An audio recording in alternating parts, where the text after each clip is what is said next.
What's up, everybody? Special presentation tonight. We have Marlon with us tonight from The Challenge, aka Black Zeus. Check out his intro video. Let's get it.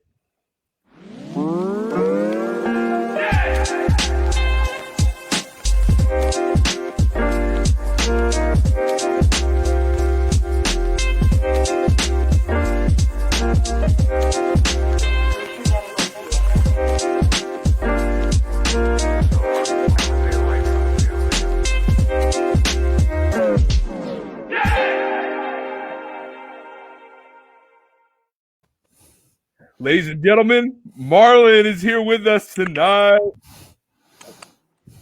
What's good? What's good? What's good? What's good, Marlon? What's good, man? Man, I'm just chilling. I've obviously just got done watching the new episode. So just at the crib. Same old. What's good with y'all? Good, man. Doing good. Not much. I actually just caught the end of it as well. So. Oh, swag. Hey, this episode was crazy. I unfortunately I just got off of work, so I haven't been able to watch it yet. So okay, I ain't get no spoilers. I ain't gonna say it, but hey, it's a good one, bro. It's good. I can't wait. I mean, after last week's craziness with Ashley coming back in, we had her on. I don't know if you did that out or not, Marlon, but we had her on a couple weeks ago. She was telling us that she was coming on. She's coming back on the show. Or last week. It was last week. I mean, it's a lot of twists and turns this season. It seems like, dude. I mean, I really feel like this is probably one of the best formats that they've had like in a long time. Agree. Just for show and like doing it. I mean, they need to do double agents like 5, 6, 7 times, right? Yeah. But then they picked the best cast, bro. I mean, when have we ever seen rookies come out swinging like that? You know what I mean? Like first episode out the gate, rookies was like, "Oh, we're new. I can't tell. I'm sorry." Like, you know what I mean? Like it was just this is probably one of my most. I've been well entertained from episode 1 all the way up until now. Like this has been a very, very good season. I agree, man. I definitely agree with you. But before we get into that, everybody check out the bottom of the ticker. Finalists on Rivals 2 had a daily win with Jordan. 2 elimination victories and a total earnings of $8,000. My man, let's just get into it. I mean, my brother and I are huge fans of yours. We need you back on, man. We need you back on. We don't understand what the issue is. It's one of our questions we had for you tonight. What happened? Bro, I don't know, bro. Like I'm starting to think maybe I pissed somebody off up the food chain. It's just like, let's just cast another season of Challenge. What do you guys think about Marlon? No. F that guy. No, not gonna happen. Next. Yeah, I don't know. Or, I don't know. I say this a lot, but it's just like if you look at athletic ability and if you look at like proven athletic ability, I don't think anybody has ever done a challenge that has had such a high level of actual proven athletic ability as I have, you know what I mean? And a lot of people don't understand that when I did Rivals 2, I was at my worst as far as being in shape, just life. I had a lot of things going on behind the scenes that I wasn't really talking about, but I was literally at my worst when I did Rivals 2. So I think a lot of people have seen me kind of resurface on the map now. And they're seeing the new me, and it's kind of like, who can we really put this guy against and be a real something that people really want to see competitively? Because if you put me on a challenge, the thing that people are going to want to see me do is to compete physically, like, right? I mean, everybody knows that like there's puzzles and all that stuff, but I will be brought in there for that physical aspect. But if you look at me compared to a lot of these other guys, I don't think anybody would really honestly put their money on anybody against me physically. So I think that's a part of the aspect too. You know what I mean? I mean, I'm just saying, especially now. Right? I'm saying? Like, I put you like this. Fessy is like 6'4", I think 6'5", 250 pounds, right? Right. And he has a certain body style. Right. I'm 6 foot, 255 pounds with a completely different body style. So you put me in there against these guys, it's I don't know how they're gonna swing that. Basically, does it ever come like with that being said, body types and weight and all that? Wouldn't guys like, and I don't mean no disrespect at all when I say it's like Zach and CT, would that line up with you at all physically? Because they get casted. It's. I would say the bar is definitely there, but I mean you got to figure Zach's probably only really pushing like 215. Okay. You know what I mean? Like, okay. And this is the thing. Y'all are looking at me, you know what I'm saying, like on my social media and 250 off a cell phone and like, you know, that type of thing. When you get on national television, you can look anywhere from 8 to 10 pounds bigger. Okay. So understand, like, you know what I'm saying? You're looking at me at 250 from my Instagram. I'm gonna look Ronnie Coleman size on camera. You know what I'm saying? They're like, okay, bro, he's the bodybuilder for real. He's not messing around. You know what I'm saying? But I would say CT, Zach. I just got introduced to a guy named I got on the radar, a guy named CJ Kogel. I think that's how you say his last name. Yeah, Kogel. Yeah. Cancun. You know, obviously Fessy's there, but he's kind of lost a little bit of clout with kind of how he performed against Nelson in his hall brawl. So there's some guys there that are potentially in my bracket, but when you put them against someone like myself who spent his entire athletic career with physical contact on a high level, bro, I played against Colin Kaepernick, Michael Orr, Robert Griffin, you know, Jordan Shipley, Sam Brad. I played during that era of football. Like, bro, I'm taking on 315-pound men every day, day in and day out. Exactly. My level of mentality when it comes to physical contact or physical ability, those guys haven't been there, you know? But I don't know. I'm at this point, I'm like, look, I done pissed somebody off high up the food chain, and they're like, nah, we don't like him. We don't like him. Let him stay at home, you know? We got Austin chiming in. Do you get calls at all? Occasionally. You know what I mean?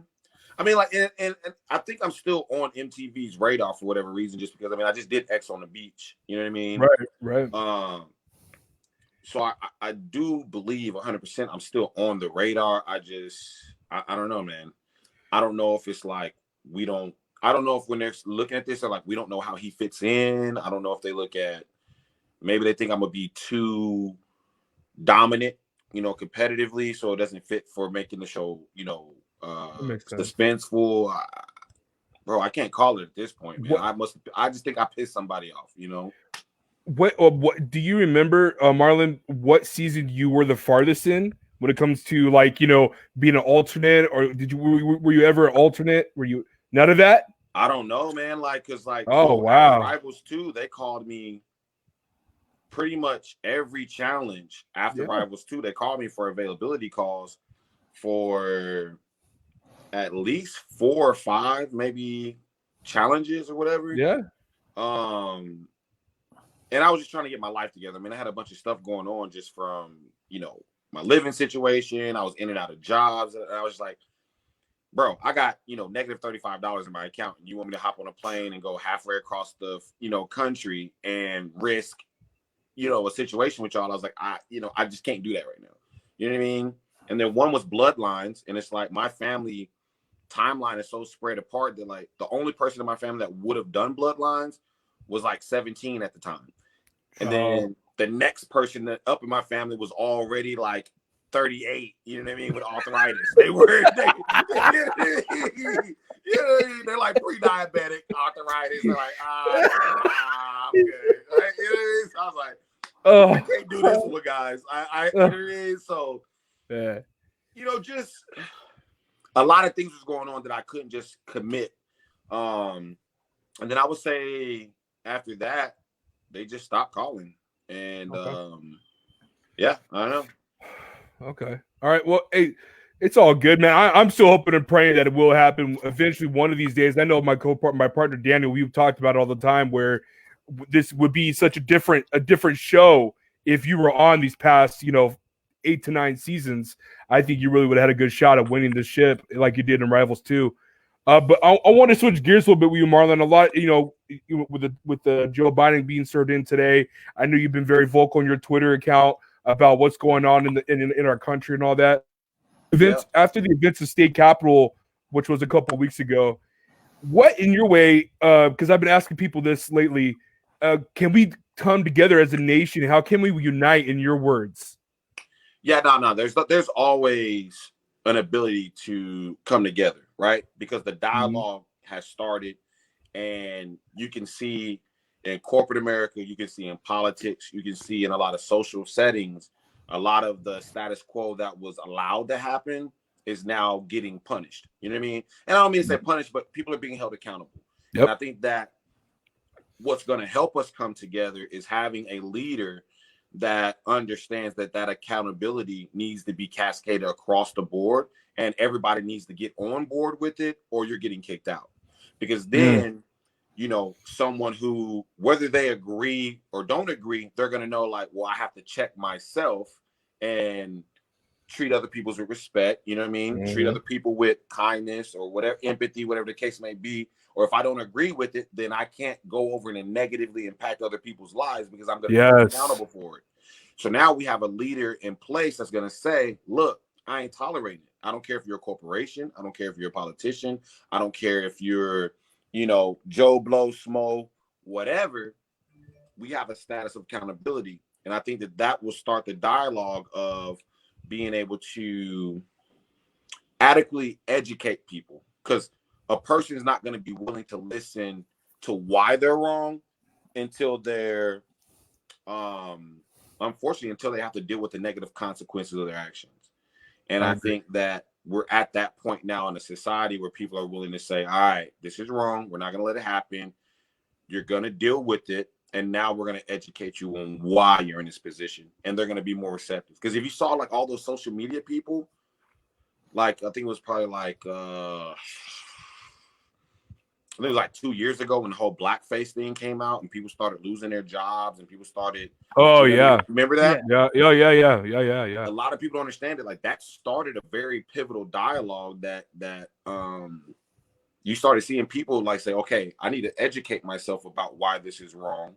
And now that I've educated myself and I can see the long history behind this, now I see why I shouldn't be doing this. And then it educated other people that may have not got caught or thought it was okay. And then, you know what I mean? So I think we're at that state as a society that it's fingers crossed. I think we can definitely unite and be a better cohesive melting pot, you know? I agree. Thank you, man. Appreciate that. You said. So Marlon, how was it growing up with a military dad and being in the military type of family? Very, very strict. You know, it was a very, you do things right the first time. You know what I mean? It was a very, very structured upbringing. Very strict. I mean, and I think anybody that's in the military is kind of like accustomed to that. But I think the flip side of that is I get to move. I've been able to see, you know, other countries and other cultures and actually lived in those cultures, you know. So growing up as a military brat is just like the pros and cons. You know, you have that mentality of not necessarily being perfect, but taking pride in the fact that I can get things done right the first time. I can follow directions. You can teach me something once or twice and I pick it up, and that, you know, gives you certain skills as an adult. But then also to looking at the times that we're in now, I'm someone who's pretty cultured in a lot of different people's cultures and backgrounds, and it helps me have a dialogue that's a little bit different than everybody. And I feel like even now, a lot of people they reach out to me when I start getting vocal about some of these things. And they're like, well, why is this like this? And then it's like I can break it down in a way that they can understand. You know what I mean? Because I know I get where they're coming from, because, you know, maybe they're not African American or they're not Hispanic or they're not European. So their perception is different. So I know how to meet them where they're at and say, all right, this is how you see it. This is probably how you were raised, but you missed this. So it's helped. I like how you broke that down, because for me personally, you know, I was raised in a multicultural, you know, church and family and all that stuff. I was around Samoans and African Americans and all that stuff. And so what how you just said, how you break things down from a different standpoint of a different race. My best friend is African American, and I still even I went out and because I live in San Diego, we went out and did the peaceful protesting for Black Lives Matter and all that. He had to break it down for me and it helped me understand even more of what the meaning is, not the organization, but just the meaning of the word. Right. So I love how you just said that about yourself, because that really helped me out as one of my friends, helped me understand everything that was going on in a more deeper context. Oh yeah, and it's and I think that like I don't know where like it started or whatever, but it's we've gotten to such a polarized point that people never ever take that step of saying, well, let me take 30 seconds to see it from your perspective before I respond. Let me take, 5 minutes to read this article from your perspective without trying to prove you wrong, but just trying to understand you. And I think like the Black Lives Matter movement, I feel like got really, really hijacked because a lot of people couldn't separate the fact that there's Black Lives Matter, the organization, and then there's Black Lives Matter, the ideology. And I feel like a lot of people miss the fact that Black Lives Matter, the organization, is being run by human beings and people, and they have personal goals that they are implementing under that name.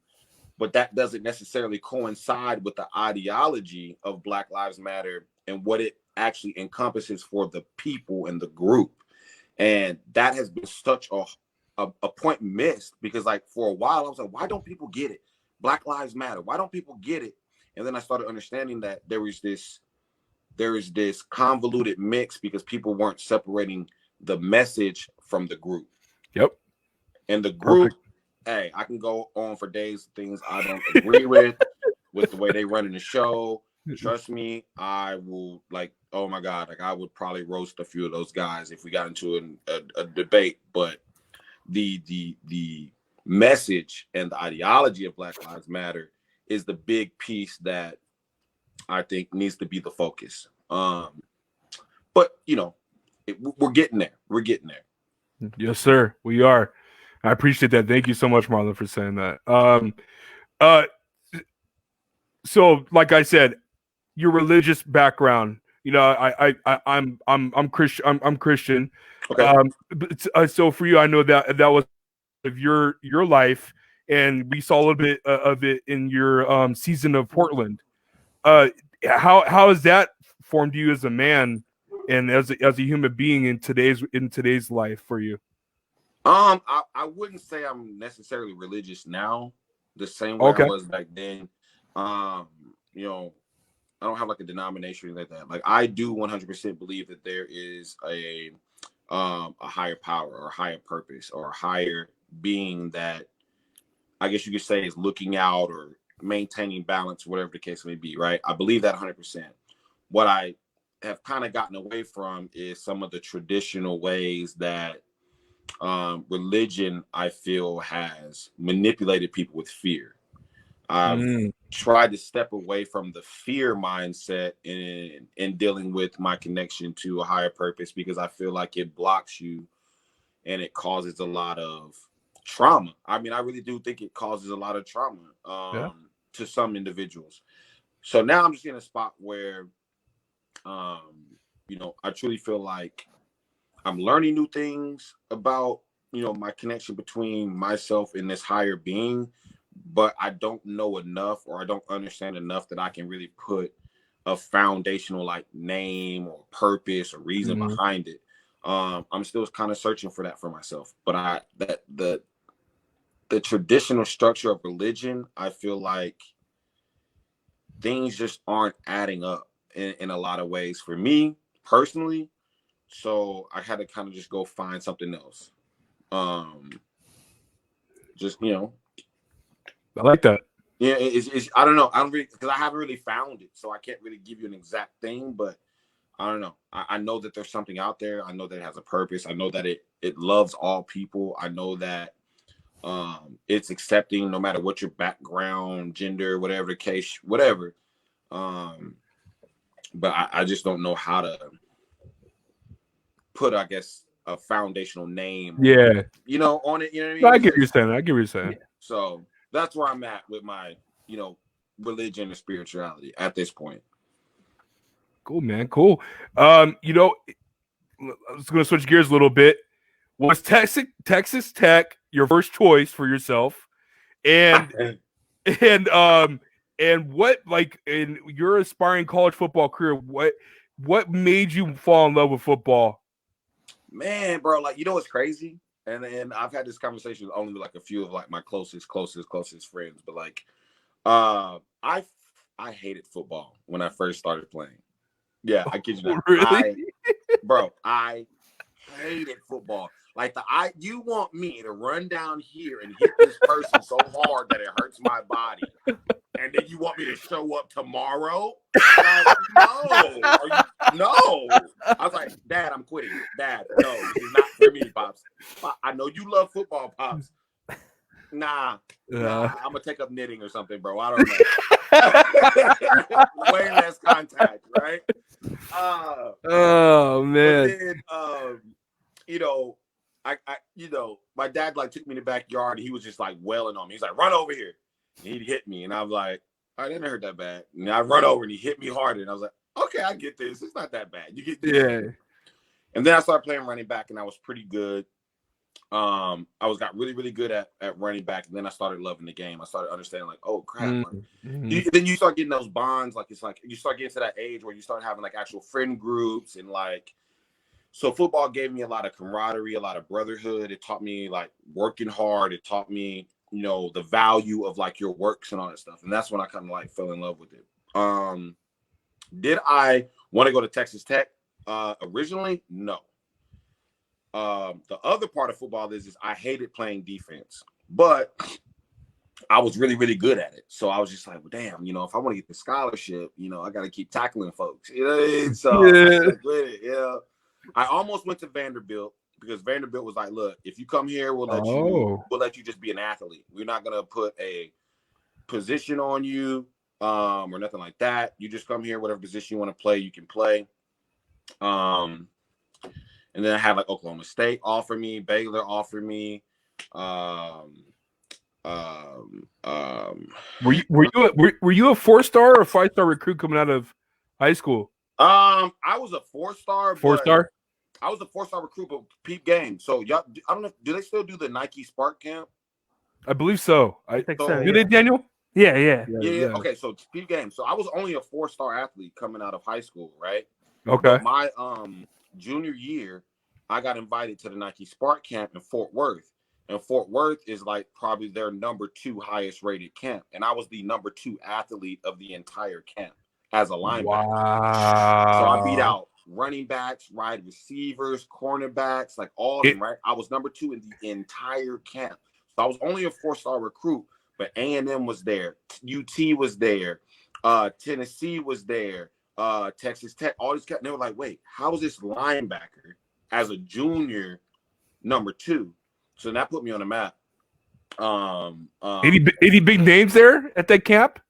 I can't remember at the time. Okay. I mean, I just remember like that year I was coming out. It was like their number. It was basically it was one of the premier Nike Spark camps that they were putting on because all the colleges was there. I mean, like every big name Miami, like Miami was there, Oklahoma was there, UCLA, USC, like every big known like college was there. So like after I had got number 2 there, I was basically on all their like list. And then going into my senior year was just kind of like, all right, you know, if I did well, then I did do well. And then I started getting offers. Wow. Yeah. That's crazy, man. That's crazy, bro. So after your career was done at Texas Tech, how close, like, were you pursuing a professional career in the NFL?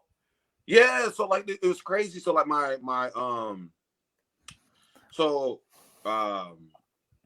end of my junior year, I was looked at to be one of the impact or like premier players for the defense at Tech, right? Now we didn't really have the biggest respect in the Big 12 as defense, whatever. Right. But you know, I had some clout behind my name. By the end of my senior season, I was projected to get drafted in the 7th round. So crazy story. I ended up tweeting my senior year about Coach Leach being late to a meeting, and it was all over ESPN. That same week, we had like 3 other players that had like really like negative tweets about just the program and everything. So like Leach was like, "Oh, that's you right. remember that? You remember Yes, that? I Yeah, I remember. remember, bro?" So Leach scrapped all of our social media, and like I had this meeting. They almost kicked me off the team. This is my senior year, bro. They almost kicked me off the team, and they was like, we don't know if you're even going to be on the team, let alone play the next game. They said, but the first thing that you're going to do if you want to stay here is you're going to delete your Twitter right now. So I had to delete my whole Twitter, bro. And at this time, bro, I'd already had like 7,000 followers, bro. This is back in the day. Yeah, exactly, bro. I was on so many blogs, bro. I could have tweeted a poop emoji and probably would have got 100 retweets. You know what I mean? Like, I was popping, bro. Oh I my had to delete god. that mug, bro. I was so hot, but I was like, I can't get cut. I can't get cut. Right? No. So then he made another mandatory thing. He was like, don't talk to no agents until the season is over. All y'all is already worried about getting to the league and you're not playing well, you're not focused. So I made the dumb mistake of waiting till the very last minute to get an agent. And I remember my agent called me. He was like, bro, he was like, man, you're on people's like potential roster. Like, people really want you. He's like, but we done got started so late in the game that like you done moved down the list. And I was like, are you serious, bro? He was like, yeah, bro. He's like, you still on the board, but you know, these other agents have already locked in, you know, one-on-one tryouts with these guys. He's like, you're gonna have to fight over the fact that, you know, you're only listed as 5'10", where majority of the linebackers that year, bro, you gotta remember. So like the year I was coming out, there were some big linebackers. It was like the year, like, I mean, I think the average linebacker in Big 12 was like 6'3", I think 230. You know what I mean? And I was 5'10", 220 soaking wet. You know what I mean? Like, so I went to Canada. So I didn't get drafted. My agent stopped calling me. So I was just like, crap, I'm out here on my own, right? So then I had to literally pay. I had to pay to fly to Vegas, and I had to pay to fly to LA to do these were the very last open tryouts for the CFL. Oh, okay. These are the very last open tryouts for the CFL. So if I didn't make it on one of these two, like it was over. So I flew out to Vegas and did absolutely terrible. I just didn't know what the hell was going on. I didn't get it. Yeah. Then I went to LA, did a tryout, and I literally murked the whole camp. They basically signed me that day. Went through the whole camp, get to the end. Head coach is just like hyping me up. He's like, I'm in the thing. He's like, man, you did good, bro. He's like, man, you raised the level of competition in camp. I remember it was like the last 2 weeks of camp, and like the 1 and 2 linebacker was like, you're gonna run drills with us, because they wanted me in there over the other guys. So I'm like, bro, I'm making the team. I'm about to get this contract. You know what I'm saying? Like, oh, get my jersey ready, baby. Coach is like, man, you did real well, man. You picked up the playbook. He's like, man, like, oh God, man, like, you made the offense better and all that stuff. And I was like, oh, he about to tell me how much I'm getting paid. He's like, yeah, well, we're gonna have to send you home. We don't have roster space. I was like, damn, bro. I was so shook, bro. And this is the thing, right? what? Exactly. So this is the thing about what people don't know about Canada. And I didn't know this because I didn't have my agent coach, because at this time me and my agents wasn't talking. So we weren't. In Canada, they have unwritten rules that certain Canadian positions have to be played by a Canadian. Oh, I didn't know that. Exactly, because it's not in the rule books. It's not like on paper. Oh, it's like an unwritten rule, right? And then there's like some leeway. So like if you have a American player in this position, then you know what I mean, you have to have a Canadian player in this position. But if an American player is in this position, then this other position has to be Canadian, right? The middle linebacker normally has to be Canadian. The middle linebacker this was the Hamilton Tiger Cats. The middle linebacker at the time was the number 1 linebacker in the CFL. So guess what position had to be guess what position had to be Canadian?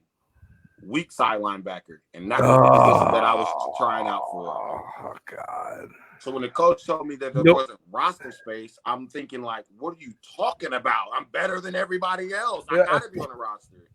It was just the nature of the game that I was playing a position that when all the cuts were made and they had to nail it down, because there's only like 52 spots on teams in Canada. It was basically like, well, you're good enough, but we have to leave room for these Canadian players, and you're a rookie, and we have a lot of vets. So it's like we can't keep you because then it'll mess up the numbers for other players. So then that was it. After I came back home, it was just like I didn't have an agent. I didn't have like, you know, I didn't really have a place to train anymore. Like, because, you know, the place that I was training was like an agent's friend. So he was like, let me train for free. So it was just, you know, it just kind of went downhill from there. I never really got back into it after that. Dang, man. Right? Crazy, right? We actually got Archie chiming in. He's actually from Canada. He said, yep, a CFL team may dress up to 44 players, composed of 21 nationals, essentially Canadians, 20 internationals, almost exclusively Americans, and then 3 quarterbacks. Sucks. Yeah. Rosters are small, and like they said, 21 has to be pretty much Canadians, you know?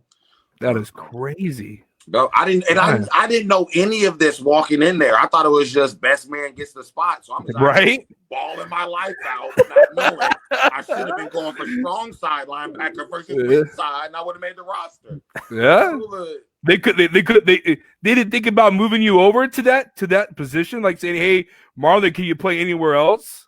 I mean, you know what was funny, bro? Because like, and this is the thing, bro. When you're trying out for like a professional football team, whether it's Canadian or you know, American NFL or whatever, right, bro? It is a pressure cooker, bro. It is stress, man. I remember we were training at this university. We weren't even training at their facility. So we walked into the locker room, there's stickers on your locker with your name on it, right? So a lot of times we would walk into the locker room and a dude would go to his locker and he'd be like, bro, my name is not Hernandez, fam. Like my last name is Williams, bro. My name's not. Why is there Hernandez on my locker? You open up the locker, there's all new stuff in there, and all you see is a coach come in and say, "Hey, you got your playbook?" He's like, "Yeah." The coach needs to see you. In other words, you're cut. Right? So you're living that mentality. So for me, I was just like, bro, whatever position I start picking up, I need to pick that up and stick with it and make sure I show them I'm the best at that, or else I'm walking into a whole new sticker. My last name is Williams. It's going to say Gonzalez. And I'm going to be like, I don't know what the hell going on. You know what I mean? So my coach was like, hey, can you play middle linebacker? And I was like, you know, I'm trying to learn a playbook for weak side. Right. But I thought I was going to be safe because I made sure that I was on the depth chart for every special teams. So I was on first or second on all special teams. So I thought that would carry me over. But, you know, lo and behold, it was like I should have been trying out for, you know, Mike or Strong or some other position. Oh man, it's crazy. It's cutthroat, man. It's sounds like it's cutthroat. All right. So after all that was done, what led you to being cast to the Real World Portland? So I ended up going back to Lubbock, and I was trying to get my engineering degree. And bro, physics 2 is not my thing. Now, hold on. I'm a smart guy. Like, despite, you know, I've been on reality TV. You know what I mean? I tested high enough in my math that I went straight to Cal 1 in college, right? I did Cal 1, Cal 2, Cal 3. They're differential equations, if you know what that is. Engineering statistics, engineering dynamics, materials, right? Like I'm a smart individual on some level, right? But physics 2? Nah, fam. So what was happening was I was on my third semester of trying to pass physics 2, and I started realizing I'm probably not going to be an engineer. Okay, like I'm probably I'm gonna need another plan in life. And I went to MTV because this was before Shazam and, you know, Spotify, and I was on MTV trying to find a song that I had heard on like MTV2. I figured it'd be on their list. And when I got on the website, it was like, hey, have you ever thought about being on TV? Like a little pop-up comes up. Physics 2, one more semester. Reality TV. I'm gonna go try this out for a second. So I did a questionnaire, sent in some pictures, and I'm thinking, man, ain't nothing gonna happen. Like, they ain't gonna call me. About a week later, one of the producers called me. They're like, "Hey, is this Marlon? Like, you know, this is MTV. We want to talk to you about your questionnaire." And I was like, bro, at first I thought somebody was playing on the phone. Yeah. You know what I mean? But I was like, well, how else would they have my number? So I just went along with it and ended up being them. And then I just went through the interview process from there and ended up on the show. That's crazy, man. Yeah, That's bro. crazy. Because, you know, a lot of people, they go like in Atlanta, they go to LA and they do in-person interviews where you like, you know, they rent out like a stadium or they rent out like a big room and like people wait in line for hours. Whoa. Just to get in front of casting agents, and you might walk in and they cut you in 30 seconds. No, you're not gonna make it. Yeah, or you'll walk in, you'll go through like 30 minutes or 30 seconds, like maybe we'll let you know. I mean, they're just burning and turning them, dude. Like, it's insane, right? So for me, it's like, bro, I did a questionnaire and sent in some photos and got casted. You know what I mean? Like, it was meant to be for me. I think. Yeah. You know what I mean? Like, it was, for whatever reason, that's the route that I should have been on. Because there's no other way I can explain how I made it that way versus all these people that, you know, have talent agents. They're doing modeling gigs and you know what I mean? So. So your season was pretty it's pretty up there in the ranks of people that love your season in Portland.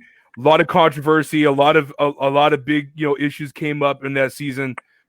What is your take on arguably the biggest fight ever in the history of the real world between Johnny, Riley, Avery, Anaya, and Jordan? Bro, chaos, man. Like that. Bro, after that fight, I thought we was all getting sent home. I thought they was packing the bags. Man, y'all crazy. This is too much. Like, y'all fired. But no, like, and a lot of people, I don't think a lot of people don't understand like how much stuff built up to that. Like, that was a very, I mean, dude, I'm talking 3 weeks of just, you know, this thing, that thing, this thing, that thing, this into to the point to where that was the only way it was going to end, was like somebody was going to have to throw hands and leave it at that. But when I seen her pick up the blow dryer, though, I was like, oh, wow. On a scale of 1 to 10, we had 13. Okay. So now we're not just getting fired. People going to jail. Okay. Yeah. You know, I think I need to leave before the police get called. I'm out. Like, y'all figure this out. But that was an intense fight, and it was a growing experience, man. We were all super young, you know. We were partying stupid hard. We had no obligations. We had no real responsibilities, you know. I'm just happy that I could be a part of it, because I feel like you said, I think one of our season is one of those seasons that was it touched on a lot of things. It was controversial. It's up there, and it's just kind of cool that, you know, when I'm a old grandpa, I can actually tell my kids, like, I was cool and I got proof. You know what I mean? We got Austin chiming in. How do you feel about what Jordan did to Naya? Oh man, you know, in the heat of the moment, let me plug this in, man, because I don't want my phone to die on y'all. You're good. Yeah, you're good.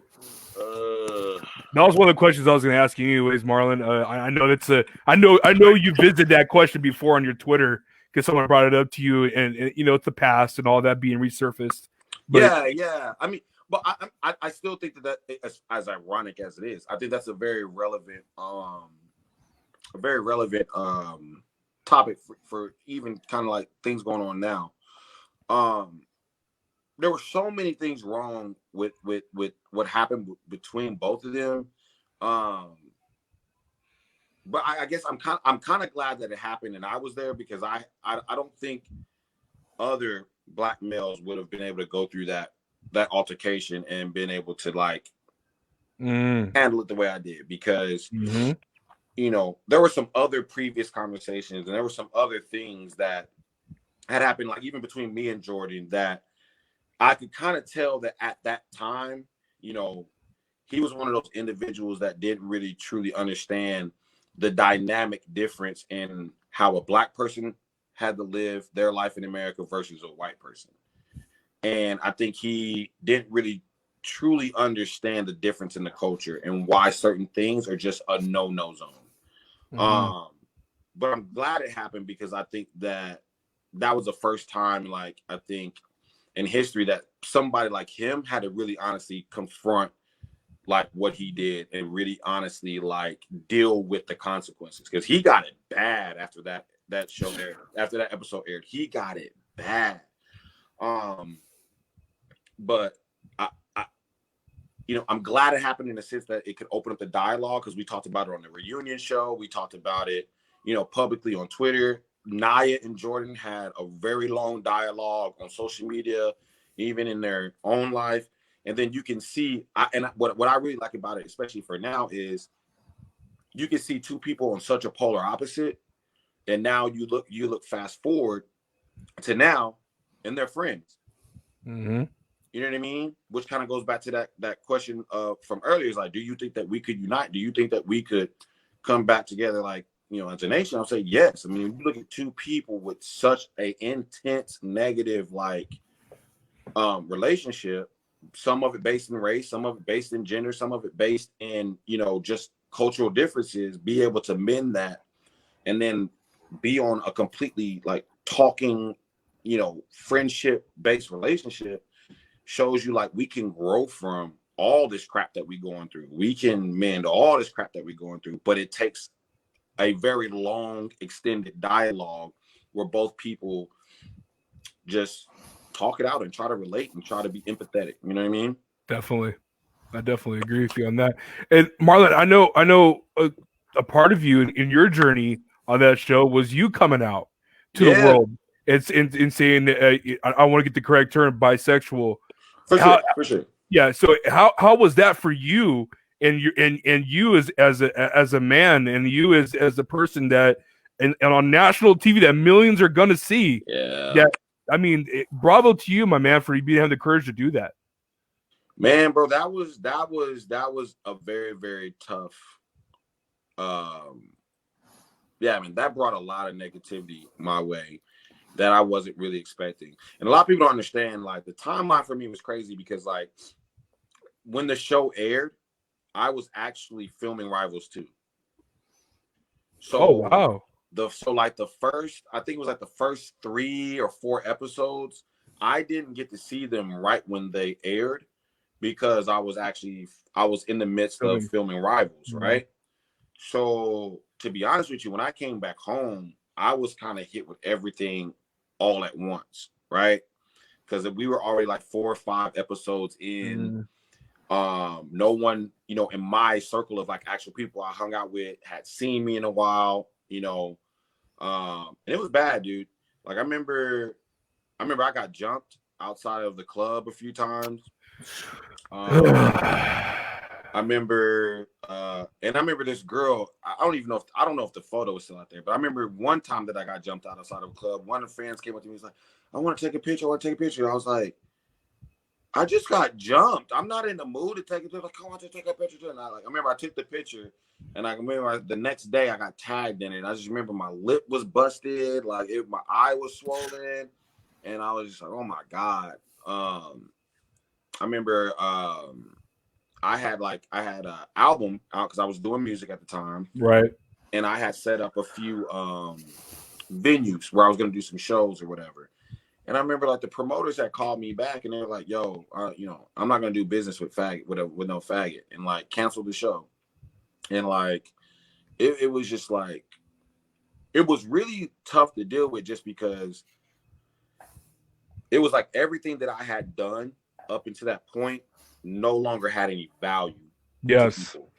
And I also think that like me coming out, being having the type of background I had, I feel like I got it worse than most people Mm. because when you look at everything that I've accomplished as a man. When you take sexuality out of it, when you look at everything that I've accomplished as a man and everything that people were like looking up, from me, the average straight man is going to look at me and my accolades and say, I want to be like him.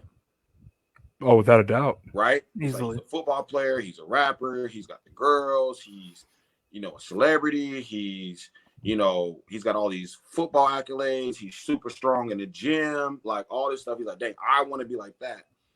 So then I think I got hit with the hate a little bit harder at the time, because then it's like all these guys had to come to this realization that like, oh shit, I looked up and wanted to be like somebody that wasn't straight. And I think that I had to deal with way more hate, because like a lot of men had to revalidate themselves as straight men by making sure that like, oh, we don't tolerate him, he's bad, like da da da da da. So I got it bad coming out, and then things change. Yeah.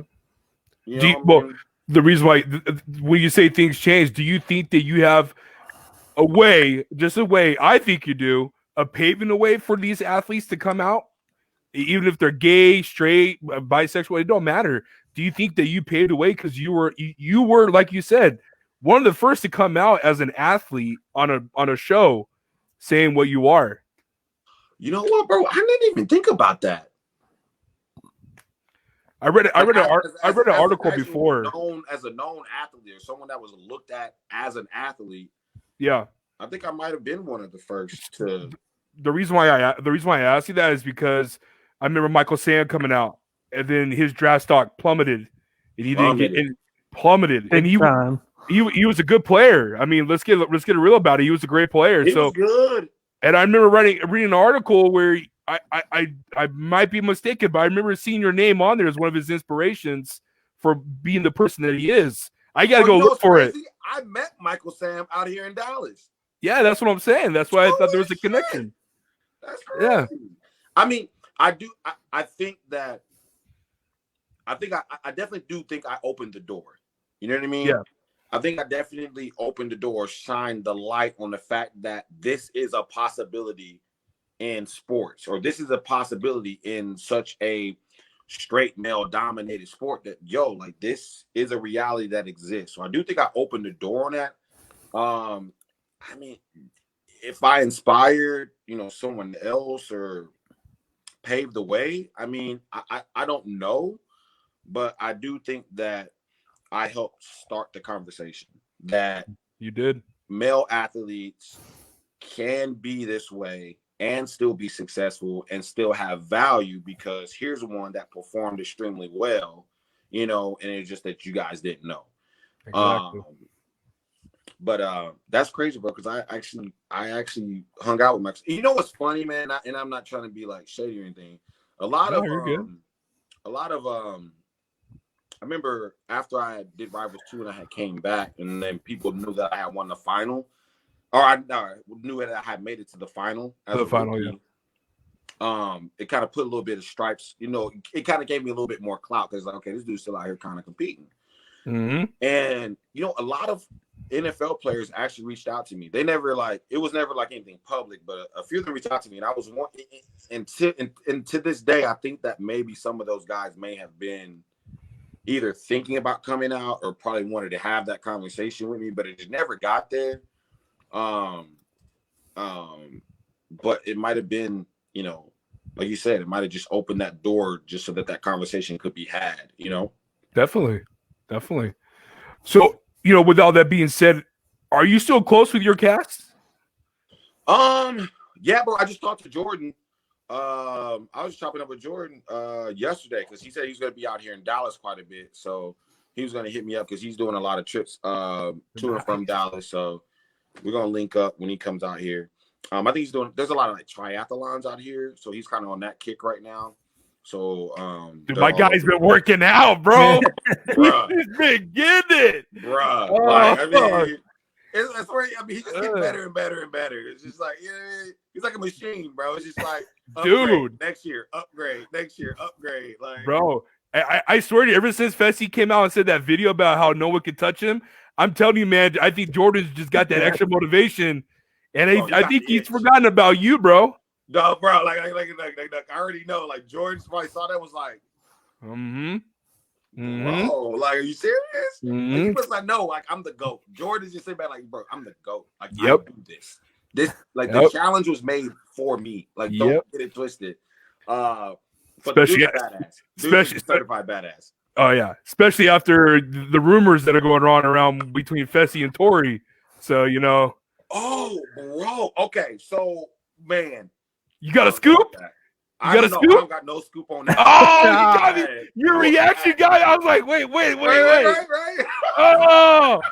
He's like, lay it down. No, I got no scoop on that. Oh. I look, I'm just saying that whole situation looks a little sketchy because beyond. And I don't even know if it's just the way the edit was, but like they had something. Tori and Fessy had something whenever they were filming this. Now, when they filmed this versus the timeline of when they were having some issues and broke up is looking sketchy, is all I'm gonna say. And I agree. I just hope the best for Jordan, just because like that's my boy. I mean, I know him personally. I don't want to say Tori's a bad person or anything. I just don't know her personally. So I'm just hoping that this situation, works itself out, because it's just not. It doesn't look good on Tori's part. No, I remember reading something about it where it said that she mentioned that they had taken time off before she went on the show to see where they were at, and then that's what I read. I'm like, she make it seem like on the show that they're still together, right? Because on the show when she was talking, and it's the thing, she was on the show, and I think she was having this conversation around Fessy, I think, or to Fessy, and it was like, yeah, we're having some issues and da-da-da. So it's like, y'all still together. Y'all were still together when you was on the show. Like, don't, like, I mean, and then even Jordan had got on his Instagram. Yep. And even he was like, well, this is news to me. Right? He's like, you know what I mean? Like, look, I ain't boo-boo the fool. I can do some basic adding and some Jackson. These days don't match. I'm sorry. Yeah. And then you had Corey made that comment on air where he was like, something's up. He was like, he's like, I could see something, and I'm right there. Yeah. Right. Like, yeah, no, Tori. And then too, Tori kind of took an L because it's like, Tori's stock is plummeting a little bit right now. If we're gonna be honest, bro. Look, and you're the second person to say this. We interviewed Ashley last week, and they have her overrated, and we think that she's overrated, bro. But she did it to herself, bro. She did. Like, okay, so my thing is, I root for Tori. I like whenever Tori went against Jenny and the whole thing. I really started rooting for Tori. I was like, okay, cool. Yeah. Like I think this girl could really come in this game and like be a heavy hitter, but like she talking big and not putting up.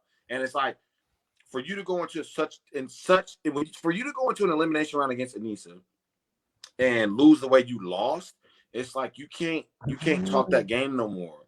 You can't, because like you haven't performed, you haven't significantly outperformed the females in the daily challenges. Then you go on an elimination round against somebody that you consistently look at as possibly a toss-up, an easy win, and then you flop completely. And Jenna. Yeah. So it's just she lost to Jenna too last season. Last season, the same thing. So it's like, you needed, like, at this point, I just feel like I still think she has the potential, but I think she needs to just not talk, win some shit. Dial back. And it doesn't even have to be a final. It doesn't have to be a final. Stop talking, win some shit, take out a Jenny or take out a Cam, then you can have a little bit of bragging rights. Just a little bit. I think she came into this season and not thinking that there was so many rookies that are on there that could just gang up on people, and she just came in and was like, you guys need to earn it, blah blah blah. Usually there's only a couple rookies. This season there were a bunch. Yeah, and she came in just gangbuster, like, you guys need to earn this and that. You know what she did? This is exactly what she did.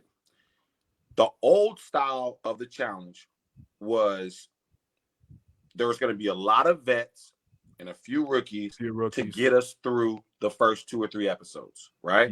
Yep. So what she saw when she walked into the house is oh shit, I'm the vet now. But she didn't do the math, and she didn't look at the politics and the social game of the fact that the vets don't have that power like they do in these old previous challenges that she was used to being. Because it would be Nani, Ashley, Teresa, like all these, vets that already have history, and they could just manipulate the game, get the rookies out. What she didn't realize is that wasn't that type of dynamic this season. So you couldn't be the so-called vet just because you had the most experience as a female, or you were up there on the experience chart, and go around and think you could just talk shit about people, because now, especially in the game, the rookies got numbers. The rookies have enough votes. The rookies have enough numbers that if they want to come for you, they can make a play. And she miscalculated that, thinking that her vet status would save her, and it bit her in the butt. She was bragging too much. That's what happened. Bragging too much. That's what happens.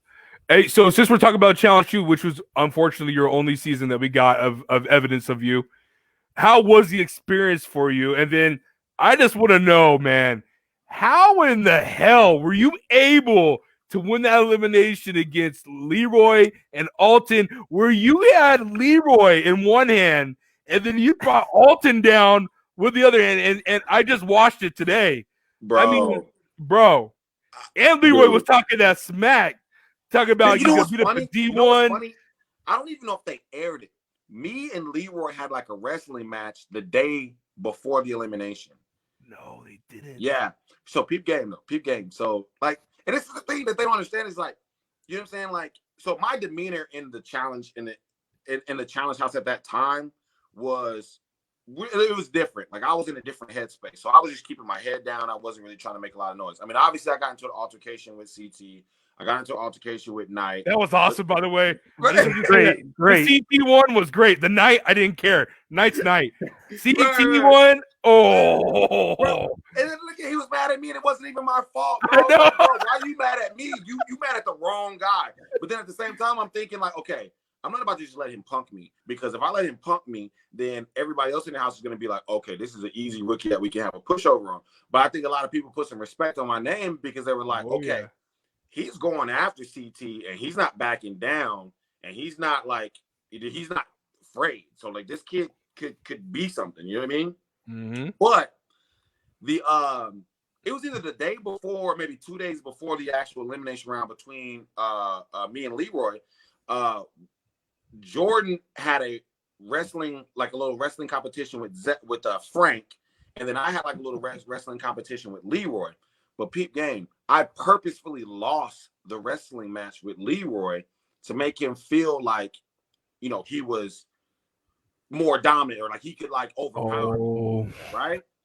And he didn't understand that I was playing the mental game. You know what I mean? I was actually really honestly playing the mental game. And I was just really I was personally trying to get a feel for like how strong he was. Yeah. But like, I would say probably about 30 seconds into the like wrestling match, I realized like he's not strong on my level. Like, as far as like, if it's just raw strength, me versus him, I was like, I know I can out-muscle him if it really comes down to it. So then I was just like, I ain't even gonna let him know, because he's gonna go in there with this like big mindset, like, oh my God, like so they don't show it. But the very first round, I literally picked Leroy up and body slammed him to the ground on the very first round. They just didn't catch it on camera. You see, there's this very, very, I'm telling you, go back and look at, there's this very, very small clip where you see Jordan kind of coming by the screen, and they show like me and Leroy in the background. So it's like, so it's like me and Leroy in the background. This is Leroy, and Jordan is running like this towards the thing, and you just see me kind of like having Leroy like this, and then it cuts the screen, bro. But like literally the very first round, I just came out the gates and just put Leroy on his back. And then the next round, Leroy came with the sauce. Like, so I'm going into the second round, I was like, oh, bro, I'm about to just body Leroy. This is easy. Like, we're winning. But then he came with a little bit more sauce that second round. So I was like, oh, okay. Step it up. He had a little left in the tank, too. Okay. He might have a little bit. And then that third round, it was just like, all right, man, everybody brought the sauce. And like, it was so crazy because it's like, me and Leroy stalemated in the middle. And then like when Jordan came in, it was just like 2 cement walls just hitting each other. So it was just like, boom. So we were just sitting there like just going at it. I was going back, Leroy was going back. And somehow like Ty like slipped underneath and was going. So I had to like chop Leroy off of me because he was trying to pull me back once he got through. So I had to like chop him off. And when I grabbed Leroy, I had just enough like length to take. I took like 2 steps. I was like, bro, Ty's about to hit this buzzer. I was like, he's about to hit the buzzer. So I just jumped over the top and put my arm around like Ty's neck and just like bear clawed him down to the ground. I was just like, I don't care if we don't move or anything, but we will stay right here this entire time until Jordan hits that buzzer, bro. I'm sorry. You're not moving. You're not moving, bro. Oh, he did it. He did it, bro. No. Jordan hit the spin move, and it was like, all right, we win. I was just like, goodness gracious, bro. Oh my God. Heart was pounding, man. I Oh. don't even know if I don't really know how close he was, but I just remember in my mind, it was like the bell was like right here. And I just remember like Ty was already at the point of getting ready to touch the bell. And I just remember right when I could have sworn I saw his hand being about 6 inches away from it. And I was just like Hulk smash. And I just put every bit of strength and just pinning him down. I was just like, no, we're not going home. Like, you're staying right here. And it just, I don't know, man, it worked. That's awesome, man. And how was the experience? Was the experience awesome for you? Did you love it? Did you love the final? I loved it, man. Like, because then we had these off days. So we went to like this little secret cove where it was like in the movies, bro, where it's a beach and then it's nothing but it's like a beach right here, and then it's like all encaved in rock. So we had like our own little personal beach cove for a day. We had like drinks and get in the water. Then they brought like a baby elephant by so you could pet the baby elephant. That was cool. And then they took us out. So then we made the final. So then like the day before we got ready to go to the final, they took us out on one of those yachts. Not quite like y'all know the Mediterranean or below deck. Oh yeah. So a little bit smaller than those, like a little bit smaller version of one of those. And they took us all the way out into the sea in Thailand for probably like I think it was like a 2-hour just boat ride. And we stopped at this little spot, bro, and it looked like the cover of National Geographic. The water was crystal blue. I'm talking about you could just look over and see Finding Nemo like in the water. Like you're just right there. And then like off the coast was like another like little beach, and we just was out there with a little personal chef, snorkeling. It was just, it was like a movie, man. Like it was a really good time. That's awesome, man. That's dope, dude. I like that a lot.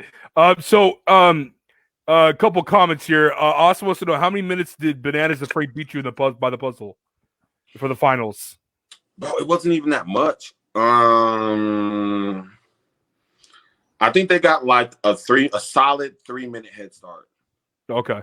They timed out. They didn't. I think they solved their puzzle right before the timeout because obviously like they only let you do these things. So like they had solved their puzzle, and I think we were like 2, maybe 3 minutes away from our timed out, and then we just hopped in the boat and tried to catch them. Got you. Okay. Is there anything like goes to challenge where I know there's like a lot of myths and like a lot of fairy tales where they say like production probably favored Johnny Bananas a lot, or production does this? Is there anything like that behind the scenes that people don't know about? Man, I haven't done it enough to really know. You know what I mean? Okay. So Rivals 2, I was a glorified rookie, so I didn't know what to look for. You know what I mean? I didn't know. Hell, most of the time I didn't even know what the hell was going on. I was just like, all right, we jumping off shit today? Okay, great. Just point me left, right? Okay, all right. Okay. We got to eat something? Okay, I hope it's healthy. Organic? No. Okay. I'm just thinking like I got to get this money, So I wouldn't know. I would say that I don't know, man. It's hard to say that they don't, just because it's like, there's money involved, there's ratings, there's all this other stuff, and Yeah, we just found out. I don't think Johnny Bananas has won everything on his own. I will say that. That's fair. I don't think he has, man. Daniel and I just found out a couple weeks ago that they give out guaranteed contracts. So I had no idea about that. Ashley told us about that, and my mouth dropped because it's like, okay, that makes sense then. Because all these guys keep up returning, and then they get eliminated in the beginning, like let's say Wes, he gets eliminated at the beginning of the season. He still gets his guaranteed full money. That's dope. Oh yeah, no, there's definitely guaranteed money. Now we didn't get guaranteed money just because it was right, because you're rookies. Yeah, we were rookies. It was on the same show, but yeah, the more shows you do or whatever, yeah, you get to a point where you get a guaranteed contract. But that was something that they had to fight for. That was something that yeah, bro, it wasn't always like that. Wow. So they had to do a boycott. This was a while ago. This is like way before I think this was even before I was on Real World. But they had to do like a boycott, and they were basically like saying like y'all need to renegotiate the pay structure because y'all are making so much money off this show. So they actually had boycotted like not coming back to the challenge to renegotiate to where people could get guaranteed money, get better contracts, get their pay. But so yeah, that's been around for a while. I had no idea about that. That's crazy. Yeah, I remember it could influence it. It's just like, yo, if we're guaranteeing you, X amount of dollars, we don't want to see you go home, day one. Yeah, I remember reading about it where it was like they structured it based off how long you've been on the show. So if you're like a more established person, they gave you more money than somebody that just came on the show. Yeah, for sure. Yeah, I mean, the more shows you do, the more you get paid. I hope Josh don't have a guaranteed contract. I ain't got a guaranteed contract yet. You know what I'm saying? I'm still trying to get, I'm trying to make a team again. Shit. But, it is what it is. You're breaking up a little bit. Can y'all hear me? A little bit, yeah. Can you hear him, Daniel? I can hear him, just a little staticky. Yeah. Okay. Yeah, it's like a little staticky. Yeah, it's his side. Yeah. Hey, Marlon, how about you back out real quick and come back in real quick?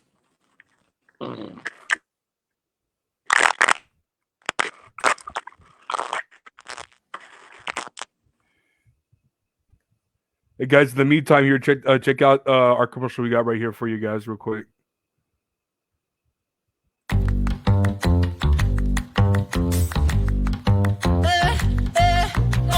Get the Lambo car, house in the hills with the stars. Told you I'd raise the bar, told you that I go far. Baby, it's crystal clear. I'm not a souvenir. I'm not an accessory. I'm a necessity. So come and check me out now. I'm a necessity. So come and check me out now.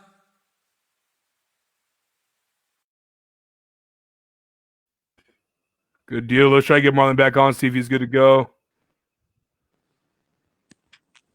There we go. There we go. Can you hear us? Oh.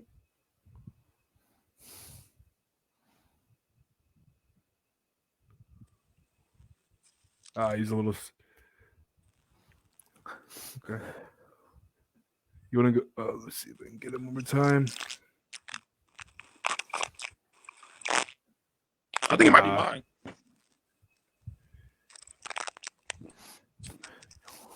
Yeah. Hey, do you have another commercial for the?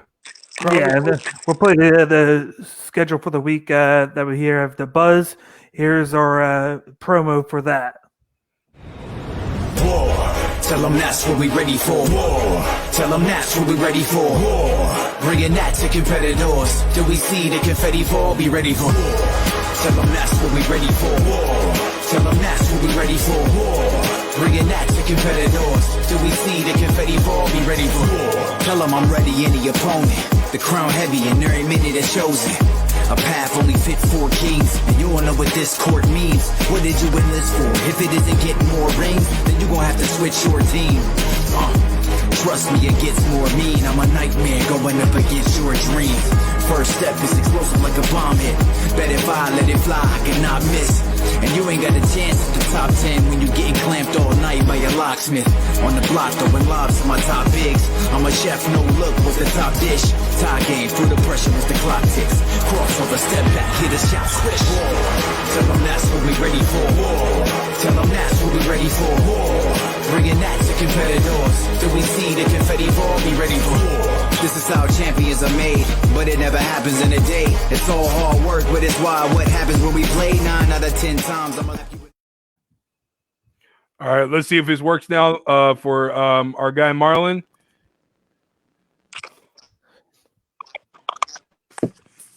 Marlon, can you hear me? All right, see if I can.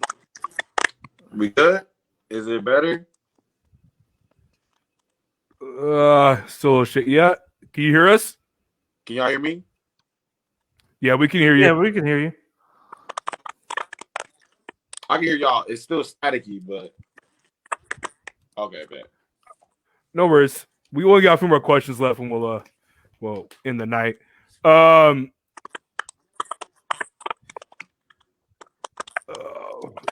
Tell us a little bit about your personal training business and how's that I can going try to for call you? you guys back on my computer. Okay, yeah, that can work. So I mean, it was going really well. You want to call you on my computer? Let me try. All right.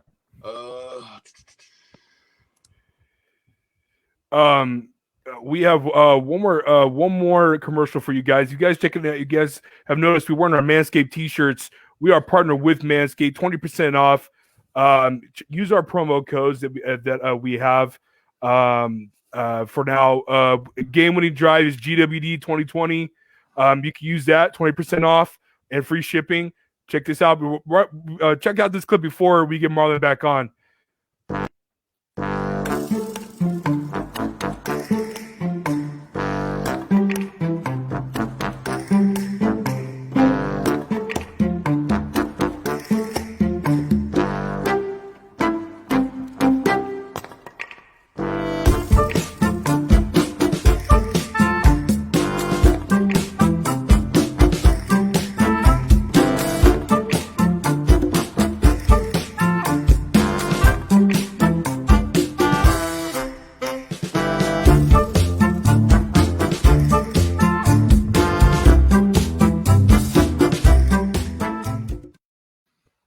Yes, sir. That's Manscaped. That's what you need to get back to help you out with your things, your personal things.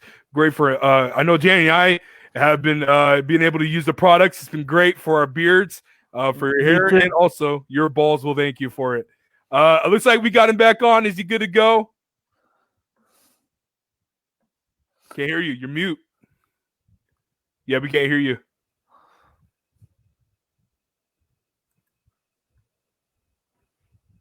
How about now? There you go. You're good now. There we go. There we go. There we go. There it is. Yeah. So Hey man, I need to cop one of those. I think I need to cop one of those edgers though. For the beard? Was that a yeah. Yeah. yeah. You know what I'm saying? I'm trying to grow mine out a little bit. You know what I'm saying? So Okay. I'm not as thick as my man over here with the red. I got a couple spots. You know what I mean? But I'm working on it, you know.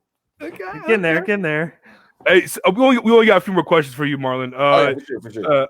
I know it's getting late. How was like you said, Battle of the X of the Beach, Pico Love? You were there with Jimmy, which was a really cool surprise to the fans because we haven't seen her in a while.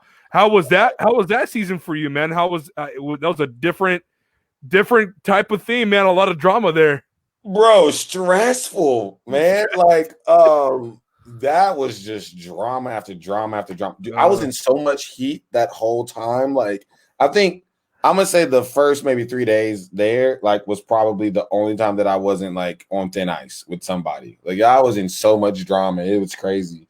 But New Zealand was dope. Yeah. Like, I mean, dude, like that place is super sick. Jimmy's dope though. Like, me and Jimmy kind of have like that love-hate relationship where it's like, you know, if I'm in the wrong, she has absolutely no filter and being like, yo, you're being stupid. But at the same time, it's like if she's in the wrong, I have no like filter with being like, all right, no, it ain't gonna happen. But we'll still be friends afterwards. We know it's all love. We know it's all like just we want each other to be like the best human beings we can be. You know what I mean? Awesome. So it was cool having her there because it was like a buildup of so many like just events of me just getting into it with people, and then having her there just to kind of like calm me down and bring me back and be like, look, you're doing too much. And I'm like, am I? She's like, yeah, like calm down. I'm like, all right, my bad. But it's stressful, but fun. Seemed like it was stressful. Yeah. Yeah. I got to meet Laurel. Laurel's like an OG. So that was kind of cool. That was the first time I got to meet Laurel. And I kind of looked up to her. So I was a Real World fan, growing up, you know what I mean? And then seeing her like on the challenge and all that stuff. So that was kind of cool meeting her. And then meeting some like the UK people, like Callum is super cool. Sam is super cool. Now I actually was just chopping it up with Niall on Instagram the other day. He was trying to give me some bodybuilder tips. But oh no, man, it's just I met some really good people, so it was fun. That's cool, man. That's cool. And I know you were talking a little bit about it, but how's your personal training business going? Yeah, man, like it was going good, bro. Like I was making some connections. Like I was partnering, made like a little partnership with the cryo place out here in McKinney, Texas. I was doing an online thing, so I was doing like a lot of like more coaching and stuff like that. I was doing personal training, and then COVID hit, and bro, it's like a ghost town out here. I live in McKinney, which is like a suburb. So small business is a very big part of the culture in our city, man. And it's just like you go over to this shopping center and dude, it's just like for lease. Everything is just like new, lease this. And it's like that was a business there. And COVID kind of hit me too because it's like, people didn't want to train in person because, hygiene and bacteria, and then no one had the money because they were losing their jobs to do online. So, I took a big hit. I'm slowly getting back into it, slowly getting my clients back. But I think the big thing this year is I'm actually going to put out a streetwear line that I'm pretty excited about. Nice. So it'd be like t-shirts and stuff like that, like t-shirts, tank tops. It's geared a little bit more towards like fitness because I feel like there's like, fitness people don't always want to wear, fitness gear when they're out and about, but they do want something that lets people know like I'm into fitness. So I'm kind of getting like a streetwear brand together that they can be fashionable but still promote their fitness at the same time. So I think it'll be pretty dope. Is there a name yet? What's that? Is there a name yet? Yeah, so it's BBG Apparel, and then BBG stands for Bodybuilder Gang. So oh man, I was hoping it was like Black Zeus or something, man. Man, I thought about that, man. But I mean, I really want the brand to like scale up and be something That pretty makes sense. big, like Young and Reckless and something like that.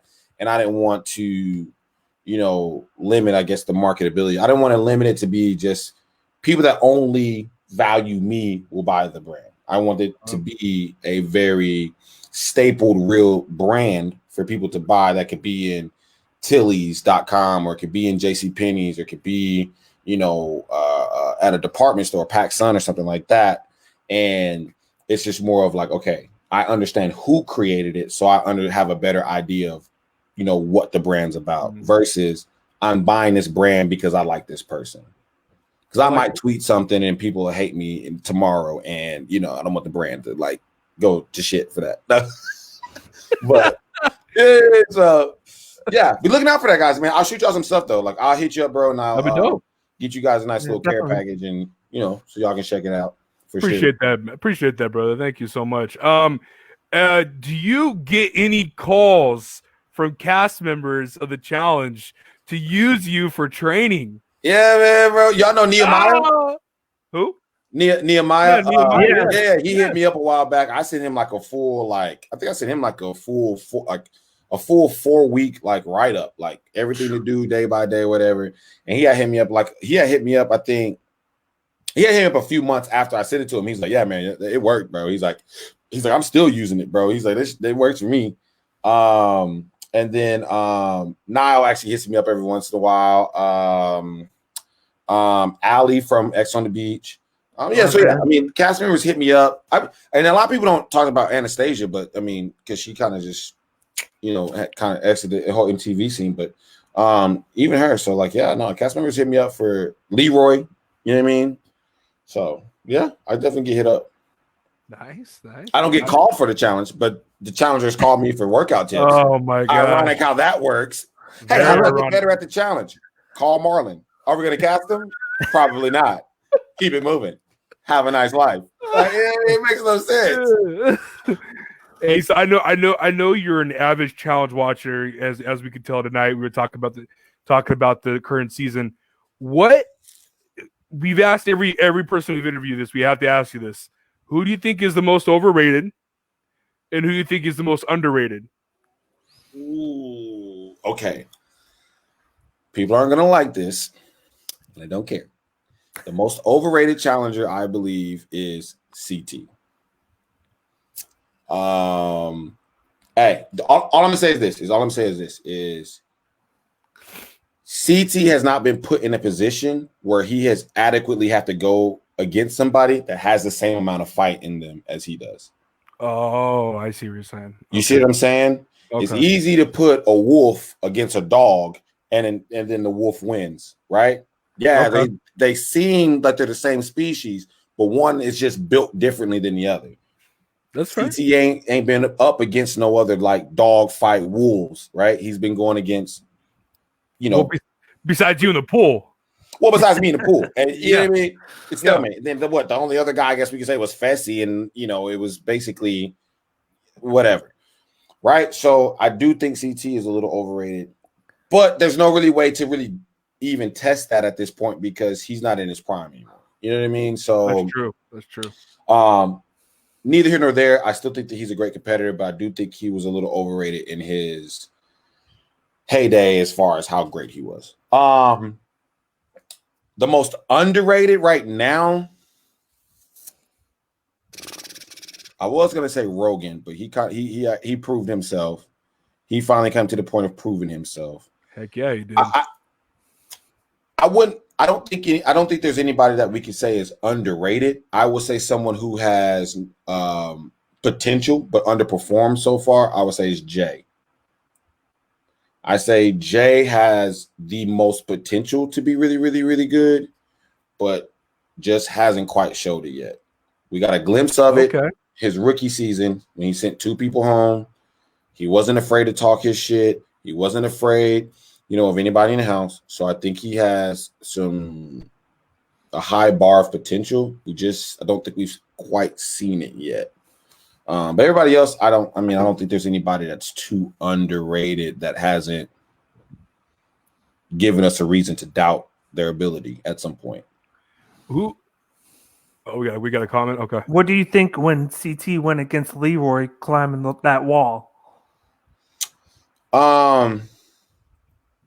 are we talking about today's episode? They're talking about today's episode? I hope not. Me either. I don't know what that's referring to. I don't know if that's referring to free agents, probably.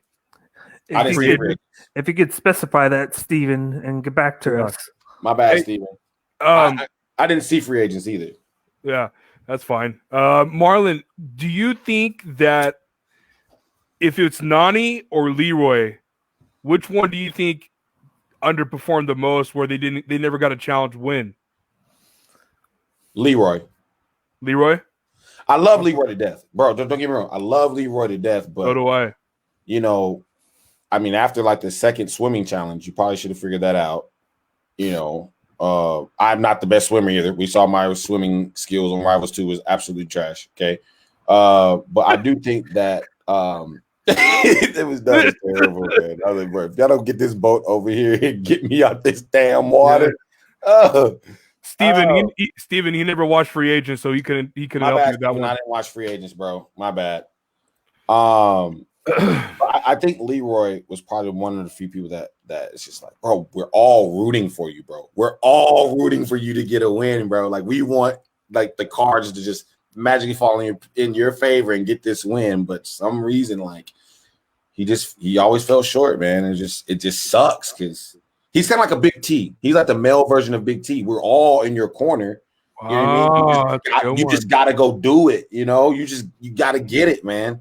So you know, Yeah, he's retired. I guess he's retired now, but He's retired. I thought War of the Worlds 2 would have been his best chance. He just was on the wrong side of things. yeah, bro. He had a really good chance that season, man. Really good chance. And if he would have won that season, it would have been like, bro, you won against some people that we can really say like these are some real competitors. It's not like you just won a flop season. You know what I mean? You won a legitimate season, but don't bet against the GOAT. That's Jordan, man. Don't bet against him. When it comes to finals, bro, we saw what he did on Dirt.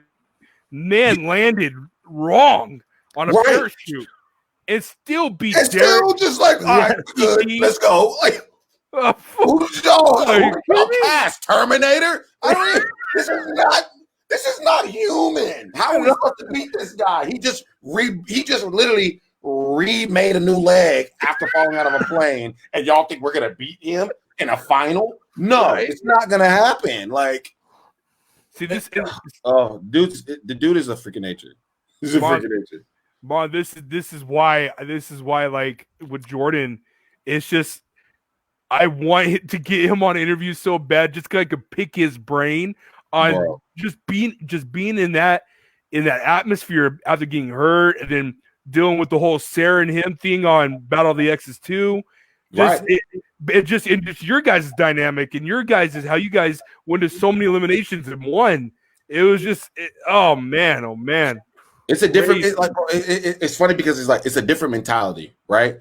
And it's hard to explain a person like Jordan to somebody because you know you have to have that mentality. You have to lose a lot, right? Because you can't rely on the instant gratification of a win, right? So most people they do things with this mindset of the instant gratification. The reason why people like Jordan are the way they are is because they've been put in situations where they were expected to lose, they lose, but then they learn and they find a way to fight back. So now you put him against other people who crumble or get mentally weak off of a small amount of adversity, and they look at what he's doing and they're like, it's impossible. But it's just like, it's not. It's really possible. It's just that he's been in that position before and had to find a way to finish, or he had to find a way to try and win after the fact. And when you put him in a situation like this, it seems superhuman, but to him, it's normal nature. And like, you know what I mean? And I have a glimpse of what his mentality just from playing sports at such a high level. It's like, you're put in these situations where it's designed to break you. It's designed to break you. There is no way to win, but they put you in that position so you see what it feels like so that then you can adapt and adjust in that moment to keep going. And you can apply that to other things later. And it's like, you know, fourth quarter, you're tired as hell. You know what I mean? You got to do 10 more plays and you know what I mean? You just got to pull that energy and that mindset for somewhere else to keep going. It's the same with him. It's just a different mentality. It's crazy. Yeah. Daniel, you have anything else you want to add to Marlon?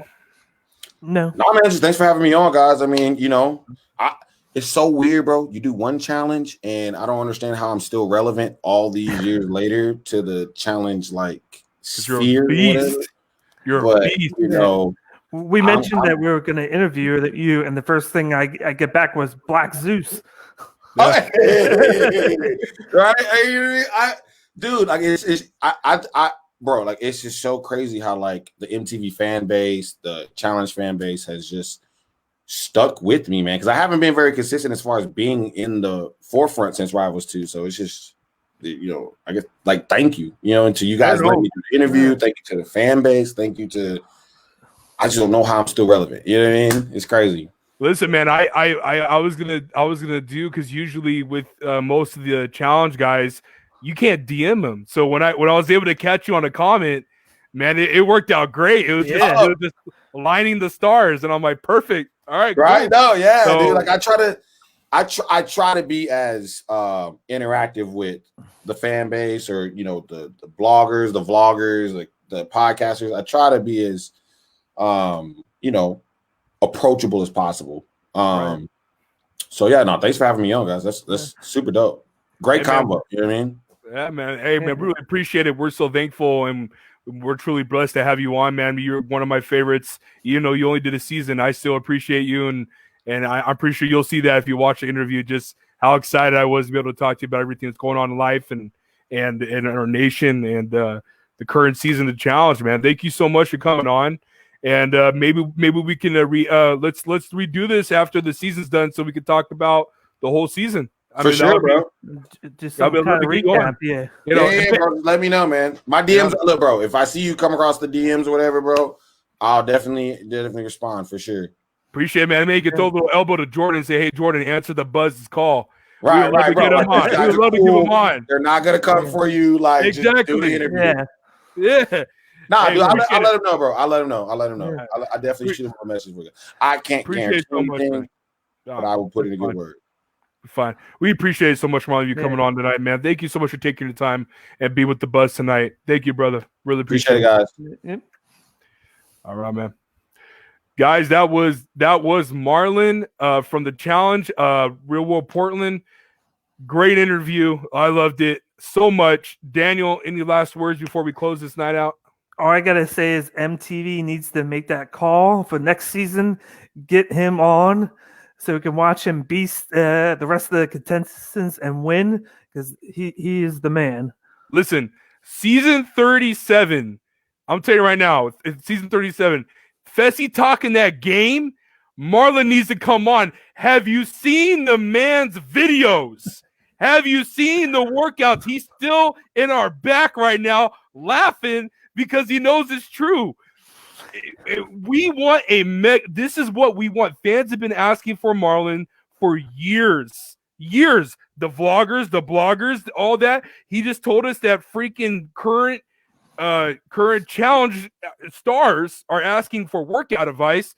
What more do you need? I mean, it makes no sense to me at all whatsoever. This guy dominated in Rivals 2. He was in third place, almost got second place against Bananas and Frank. And the man went on X on the beach and was fronting his muscles with people, and the dude still don't come on. You inviting people like Teresa and Anissa, who I love. I'm not dissing him, Daniel. I'm not dissing him. But we're not going to get Marlon back? I mean, come on, man. Come on.